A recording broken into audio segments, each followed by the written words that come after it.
What is up, everyone? I cannot believe that I have the official Micah Tyler on the Kyle Ewald podcast. Hello, Micah. How are you? What, dude, what is up, man? Just, hanging out here away from the rest of civilization like everybody else right now, just trying to chill. Amazing. Listen, if you don't know who Micah Tyler is, you need to go follow him on all of his social media. One of the most, probably the one I've ever met, the most genuine, Mm. compassionate artist out there. It's amazing. And he's funny. Okay. You need to go follow him. Absolutely. And he sings a song, I want to be different. No, just kidding. I Yeah, won't no, do that. just that's Yeah. you nailed it. I I'm can't do great it. with it. Anyways, can you actually give me a little? Can you do that for just that one line? It's beautiful. My job is not essential right now. I can't Good. do it. I can't Good. even Don't sing. do I'm off it. I'm off the clock. I can't Good. do Take a break. anything. Take a break. Anyways, well, I wanted to be here and just spend just a few minutes with you. Thank you so much for being on this podcast. I Yeah, wanted man. to ask you a few questions and just really be able to kind of see where you are in life. I know that coronavirus has taken a toll literally on everyone. And I just wanted to Yeah. ask, number one, how is Corona, COVID, how is it actually affecting people like yourself, artists that are out there that were on tour, that were doing concerts? How is it directly affecting you? Yeah, I mean, I was actually on a tour bus in Washington State with a band called 10th Avenue North, and we were doing their I love them. farewell tour. And oh man, it was so great. We've been able to do a couple of weekends worth of shows, and we're getting ready to go out in Washington State, and three of the first counties in the whole United States that were quarantined and kind of shut down were in Washington State, where we were doing shows at. And so we were kind of told, like, hey, they may have to cancel a show or two. And then all of a sudden, by the time we got to the tour bus and played a show in Tacoma, they let us know that the rest of the tour was canceled and that we were going home. Like, it was just like that. It went from Gosh. us playing another, Yeah. 15 shows, and then I was going to have a run of shows getting ready to put out a tour. I had an Easter service at this place and all this craziness, and it's just gone. Like, everything's just done. So And wild. so, I when I when I first started doing music 10 years ago, I had to have like a side job to be able to make ends meet. And so, I drove a sausage delivery truck, and I had no idea that having that on the resume was going to be helpful for times like this, because that's an essential job. Like, me singing songs doesn't work anymore, but I can go pick up the sausage delivery truck keys and go to work tomorrow. And so Yes. hopefully it doesn't come to that, but I've got a backup plan, I guess, right now. That's amazing. Man, if you end up delivering sausage, I got you. I'm gonna call you. It's gonna be good. So, what do you miss most about being on the road? Like, what is the one thing that you missed most? I mean, I've always been curious as an artist. I mean, do you get used to just being on a stage with thousands of people? Do you miss sleeping in a small bed on a tour bus? Like, what is it that you miss the most? You know, it's a catch 22, because the thing is, we're praying every day that this thing just gets knocked out. Like, we're praying this virus is over with, and that they find a cure, and that we start moving on from this thing. But at the same time, honestly, like, it's hard to say what I miss about the road, because I'm loving being with my family so much, because I travel so much. Yeah, But I guess, honestly, it's getting to go out and meet new people. Like for me, every show that I do, I'm at my merch table after the show's over with. That's just kind of so something good. that I've always done.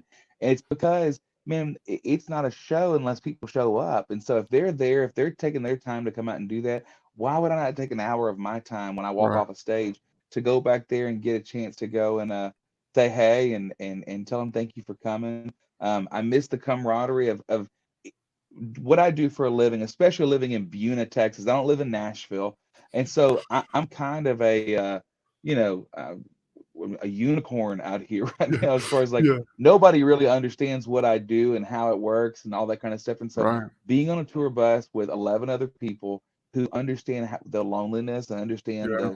the trials and the tough things that it goes through is another thing that I feel like is hard to come by. And so when you have that camaraderie, man, I miss being able to have those late night laughs and conversations and deep Yeah. thoughts when it comes to all that too. So, Yeah. it's got its give and take, but at the same time, trying to really enjoy just hanging out and spending time with my wife and three kiddos, and loving life right now. So good. Yeah. And for those of you watching, Micah Tyler, the way that we actually met was he actually agreed to come do a show, which was, man, I'm going to tell you, I have never ran a concert in my life. Okay. And Micah Tyler agreed to come and do a benefit concert for the Forgotten People, which was our nonprofit.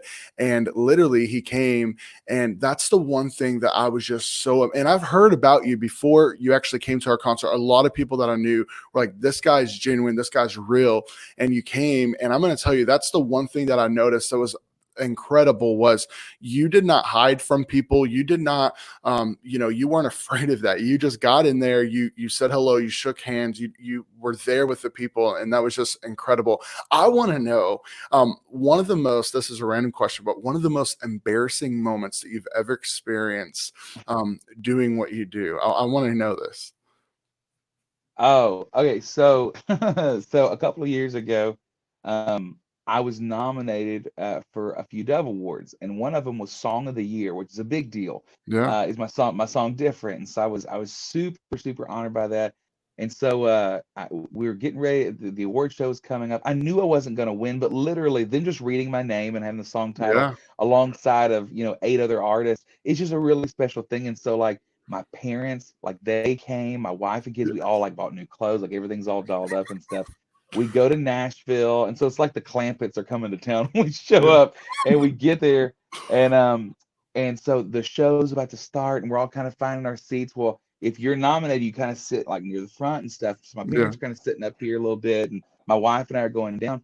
Well, I see Mark Lowry. Okay, so fun fact about me, I listened to all kinds of music growing up. I didn't listen to a ton of Christian music until I was like in my late teens when I kind of got into it. yeah, But I remember as a kid, the first Christian song that I ever obsessed about, that I ever like played on repeat over and over again, was Mary Did You Know? yeah, yeah, Okay. yeah, And Mark Lowry wrote that song. Now I yeah, remember the Michael English version. And so there's just something in me that told me, I was like, if I ever get a chance to talk to Mark Lowry, I want to tell him how impactful that was. So as we're going to our seat, I look over and there's Mark Lowry. And I walk over, I told my wife, I was like, I have to go say hi to him. So I walk up and I just stuck up my hand. I was like, hey, Mark, you don't know me. My name's Micah. I just wanted to say, and I just kind of told him, I was like, first Christian song I ever just like just really got me was Married to June. Oh my gosh, I can't believe that. Yeah, no, totally. And it meant so much to me. I said, now I'm doing this for a living. I said, and I think about would I ever write a song that maybe is somebody else's song that they would like get excited about and that kind of thing. He goes, well, that's just incredible. Where are you from? I'm from Texas. Well, I'm from Texas too. Like we should like it couldn't have went any better. At yeah, the very end of the conversation, he just says, um, so okay, so what are you doing here now? Are you presenting? Or I said, well, actually, I'm nominated for an award. And he goes, which award? And I was like, oh, it's Song of the Year. And he goes, I'll be looking for your name on that screen right there. And I was like, amazing. Got a picture with him, went yeah. and sat down. First award of the night they announced is Song of the Year. And all of a sudden they start saying, and the nominees for Song of the Year are, and they start listing who's up there. And I'm going like, okay, they're not going by alphabetical order in song title because different would have been right there. And they get to the names. I was like, well, they're not going alphabetical in name title because they didn't say my name either. And they get to the very end and they never said my name. The editing bay that they had everything in, they forgot to load that video up, No so I never got way. announced. So that part was kind of like my parents have come, like we drove 700 miles to be here and stuff, and we're kind of sitting there. I'm going like, okay.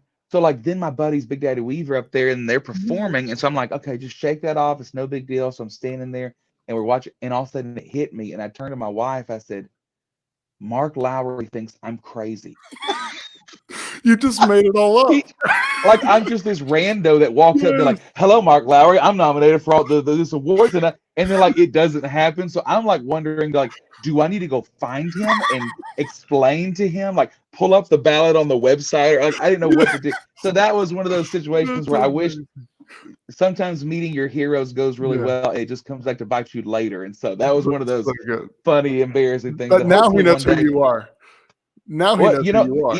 that, or he's looking over his shoulder everywhere he goes at an Yeah, award yeah. show, making sure that creepy guy doesn't come up and grab him again. So It's funny. So good, so good. So I hear that you have a new album out, and tell Dude. me about that. I want to know, just number one, what's the name of it, and tell me about it. Yeah, April 24th, New Today is the name of the album, and it's dropping, man. We've been working on this record for 3 years now.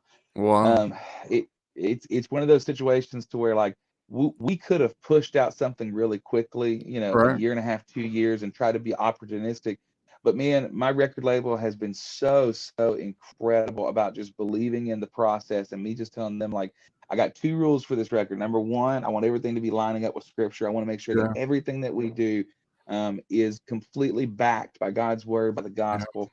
And number two, I want to write from real experiences. Like whatever we're walking through, I want to be writing those things. I want to be as transparent as I can because the messages that I get on social media, like Facebook or Instagram or like emails or whatever, they're very rarely like, hey man, I was having a real good day and I heard your song. I'm still having a good day. Thanks for doing what you Yeah. do.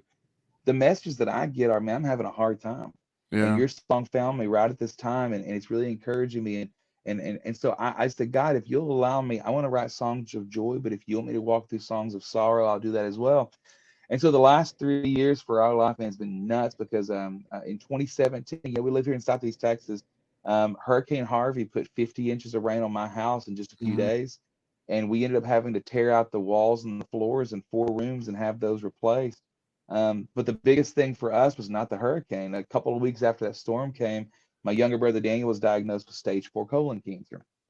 Um, and so all of a sudden, at the same time as like on a personal, like on a career level, things are just like incredible. Yeah. And on the other side, like it is just like the lowest I've ever felt. And so we use the last 3 years to journal and just try to make songs that actually mean something and say something So good. and not trying to figure out like what people want to hear as much as like, man, I know that what they need to hear, and that's just the gospel. And how can we write that from place that we've been? So this record has everything on it between the joy that we experienced after our house was put back together, and my brother got to ring the bell because he's a cancer survivor So of awesome. this, and also the sorrow of those moments of waiting to find out if it's actually going to if he's going to make it or not, and like the fear of like, are we going to be able to put this house back together and all those different things. And so this record just kind of runs the absolute gauntlet, and it's about as personal of a project as I've ever put together before. But man, I'm hoping that it finds people in the middle of this pandemic, Yeah. and is able to shine a little hope on them. We were nervous about putting it out right now because it's like, is it weird to like put Right. something out in the middle of all this? But man, we've been spending the last 3 years trying to cultivate hope. So why in the world would we hold that to our chest and not Right. try to give that out to people During this who may time. need it right now? So we're So good. excited to see what it's going to do, and just pumped to unleash these songs into the wild. Yeah. Well, I'm so pumped for it. I cannot wait to hear it. And I respect that because I know for you as an artist, there probably is a lot of temptation just to push stuff out just to get the next thing out. Yeah, And for you to wait 3 years and cultivating that and really just being able to build that and making sure that's in line with scripture, that is absolutely incredible. And that's why I've always respected you as an artist. Well, Micah, I want to thank you so much for being here. It means the world to me. Thank you so much for just joining this podcast. And I'm going to always be praying for you and your family. And I cannot wait to see you back on the road. I want to come to one of your concerts. Okay. So come it's on. going to be absolutely incredible. Well, thank you so much. Hey, everyone following, if you want to go ahead and follow him, it's an absolutely incredible. He is an absolutely incredible artist. Go ahead and follow him. I tagged him below. We love Awesome. all of you. We're praying for all of you. And thank you again, Micah, for joining. See you soon. Dude, my absolute joy, man. See you, Kyle. Thanks, bud. We would love to promote your business right here on the Kyle Ewald podcast. With over 40,000 potential viewers, take your business to another level. Whether you're a business owner, sell beauty or health products, or just looking to push your brand, contact us today. Kyle is a passionate speaker who has preached and spoken at events all around the world. He thrives in pointing people to their purpose and encourages everyone to leave their mark on this world. If you want to invite Kyle to preach or speak at your church, event, or company, visit KyleEwald.com now.